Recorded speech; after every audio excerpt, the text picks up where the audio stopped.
போயஸ் கார்டனில் குடியேறினார் சசிகலா. புரட்சி பயணம் இனிதே ஆரம்பம்.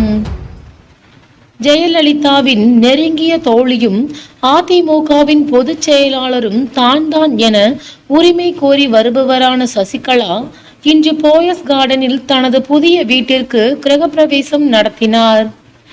ஜெயலலிதாவுடன் போயஸ் கார்டன் இல்லத்தில் 30 ஆண்டுகளுக்கும் மேலாக வசித்து வந்தார் சசிகலா. ஆனால் ஜெயலலிதா மறைவிற்கு பின்னர் நிலைமை தலைகீழாக மாறியது. சிறை செல்ல நேரிட்டது. ஜெயலலிதாவின் வீடு தமிழக அரசின் கைக்கு சென்று பின்னர் ஜெயலலிதாவின் வாரிசுகள் என்ற வகையில் தீபா மற்றும் தீபக் வசமானது. ஜெயலலிதாவின் வீடு கிடைக்காவிட்டாலும் போயஸ் கார்டனில் ஒரு வீட்டில் வசிக்க சசிகலா திட்டமிட்டார். பெங்களூர் சிறையில் இருந்தபோதே போயஸ் கார்டனில் அவருக்கான ஒரு வீடு கட்டும் பணி தொடங்கியது. வருமான வரித்துறை சோதனையால் அதன் பணிகள் பாதியிலேயே தடைபட்டது. சசிகலாவின் சிறையிலிருந்து வந்த பின்னர் எந்த வீட்டில் தங்குவார் என்ற கேள்வி எழுந்தது. போயஸ் கார்டன் வீடு வேலை நிறைவடையாமல் இருந்தது. எனவே தீநகர் அபிபுல்லா சாலையில் உள்ள வீட்டில் தங்கினார் சசிகலா.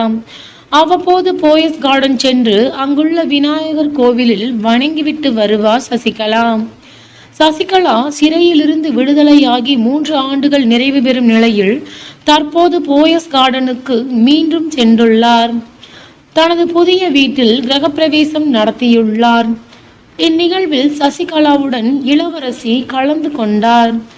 ஆனால் அவரது சகோதரர் திவாகரனோ அக்கா மகன் தினகரனோ கலந்து கொள்ளவில்லை.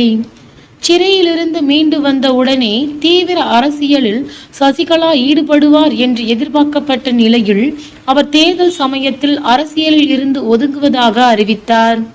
பின்னர் மீண்டும் அரசியலில் ஈடுபடுவது போல் தமது ஆதரவாளர்களை சந்தித்து வந்தார். ஆடியோ ரிலீஸும் செய்து வந்தார். தொண்டர்களை சந்திப்பதாகவும் அதிமுகவிலிருந்து விலகி இருப்பவர்களை, பிரிந்து சென்றவர்களை, நீக்கப்பட்டவர்களை என அனைவரையும் இணைத்து கட்சியை பலப்படுத்துவேன் என்றும் கூறி வந்தார். ஆனால் சில நேரம் அதில் கவனம் செலுத்தியும் சில நேரம் ஒதுங்கியுமாக அவ்வப்போது ஓய்வெடுத்து அரசியல் செய்து வருகிறார். இந்த சூழலில் போயஸ் கார்டனில் அவர் குடியேறியுள்ள நிலையில் இனி அவரது அரசியல் நகர்வுகள் வேகம் எடுக்கும் என்று அவரது ஆதரவாளர்கள் கூறுகின்றனர். சட்டமன்ற தேர்தலில் பதுங்கிய சசிகலா மக்களவை தேர்தலில் பாய்வாரா என்பதை பொறுத்திருந்துதான் பார்க்க வேண்டும்.